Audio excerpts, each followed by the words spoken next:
ಬೆಂಗಳೂರಿನಲ್ಲಿ ಭಾರಿ ಮಳೆಗೆ ಬೃಹತ್ ಮರ ಒಂದು ಉರುಳಿ ಬಿದ್ದಿದೆ. ಅಲಿ ಅಸ್ಗರ್ ರಸ್ತೆಯಲ್ಲಿ ಬೃಹತ್ ಮರ ಉರುಳಿ ಬಿದ್ದಿದೆ. ಪೊಲೀಸ್ ಆಯುಕ್ತರ ಕಚೇರಿ ಹಿಂಭಾಗದ ಗೇಟ್ ಬಳಿ ಆದಂತ ಘಟನೆ ಇದು. ಅದೃಷ್ಟವಶಾತ್ ಕೂದಲೆಳೆ ಅಂತರದಿಂದ ಮೂವರು ಪಾರಾಗಿದ್ದಾರೆ. ಓರ್ವ ಟ್ರಾಫಿಕ್ ಪೊಲೀಸ್, ಓರ್ವ ಸೆಕ್ಯೂರಿಟಿ ಗಾರ್ಡ್, ಓರ್ವ ಬಿಬಿಎಂಪಿ ಸಿಬ್ಬಂದಿ ಪ್ರಾಣಾಪಾಯದಿಂದ ಪಾರಾಗಿರೋದು ದೃಶ್ಯದಲ್ಲಿ ನೋಡ್ತಾ ಇದ್ದೀರಿ. ಬೃಹತ್ ಗಾತ್ರದ ಮರ ಉರುಳಿ ಬಿದ್ದಿದೆ. ಭಾರಿ ಮಳೆ ಸುರಿತಾ ಇದೆ. ಬೆಂಗಳೂರಿನಲ್ಲಿ ಸುರಿದ ಮಳೆಗೆ ದೊಡ್ಡ ಗಾತ್ರದ ಮರ ಉರುಳಿ ಬಿದ್ದಿರುವಂತಹ ದೃಶ್ಯ ನೀವು ನೋಡ್ತಾ ಇದ್ದೀರಿ. ಅದೃಷ್ಟವಶಾತ್ ಮೂವರು ಪ್ರಾಣಾಪಾಯದಿಂದ ಪಾರಾಗಿದ್ದಾರೆ. ಒಬ್ರು ಟ್ರಾಫಿಕ್ ಪೊಲೀಸ್, ಮತ್ತೊಬ್ರು ಸೆಕ್ಯೂರಿಟಿ ಗಾರ್ಡ್, ಇನ್ನೊಬ್ರು ಬಿಬಿಎಂಪಿ ಸಿಬ್ಬಂದಿ. ಉರುಳಿ ಬಿದ್ದ ಮರ ಅಲ್ಲಿ ತೆರವು ಮಾಡೋ ಕಾರ್ಯಾಚರಣೆ ನಡೀತಾ ಇದೆ. ದೊಡ್ಡದೊಂದು ಅನಾಹುತ ತಪ್ಪಿದೆ. ಬೆಂಗಳೂರಿನಲ್ಲಿ ಸಣ್ಣ ಮಳೆಗೂ ಕೂಡ ಅನೇಕ ಮರಗಳು ನೆಲ ಕಚ್ಚುತ್ತೆ. ಬೃಹತ್ ಗಾತ್ರದ ಮರ. ಇನ್ನು ಚಿಕ್ಕಮಗಳೂರಿನಲ್ಲಿ ಸುರಿದ ಮಳೆಗೆ ಭಾರಿ ಅವಾಂತರ ಆಗಿದೆ. ರಾತ್ರಿ ಸುರಿದ ಮಳೆಗೆ ರೈಲ್ವೆ ಹಳಿಯೇ ಕೊಚ್ಕೊಂಡು ಹೋಗಿದೆ.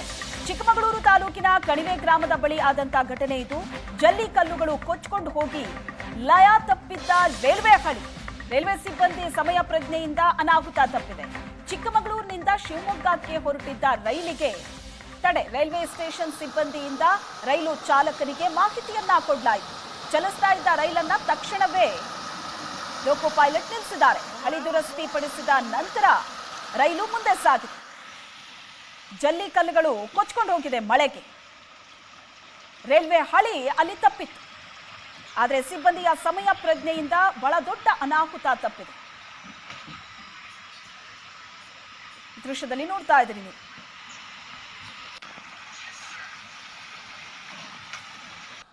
ಇನ್ನು ತುಮಕೂರಿನಲ್ಲಿ ಸಿಡಿಲು ಬಡಿದು ಮೂವರಿಗೆ ಗಾಯ ಆಗಿದೆ. ಕೊರಟಗೆರೆ ತಾಲೂಕಿನ ಕಾಶಾಪುರ ಗ್ರಾಮದಲ್ಲಿ ಆದಂತಹ ಘಟನೆ ಇದು. ರಾಜ್ಕುಮಾರ್, ನಾಗಮಣಿ, ಸಾಕಮ್ಮ ಮೂವರಿಗೆ ಗಾಯ ಆಗಿದೆ.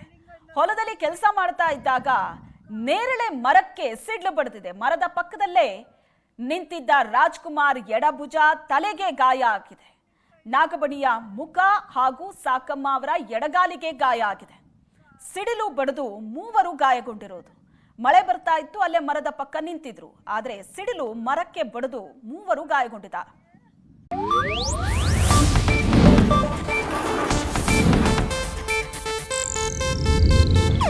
ಇದು ಏಷ್ಯಾನೆಟ್ ನ್ಯೂಸ್ ನೆಟ್ವರ್ಕ್ ಪ್ರಸ್ತುತಿ.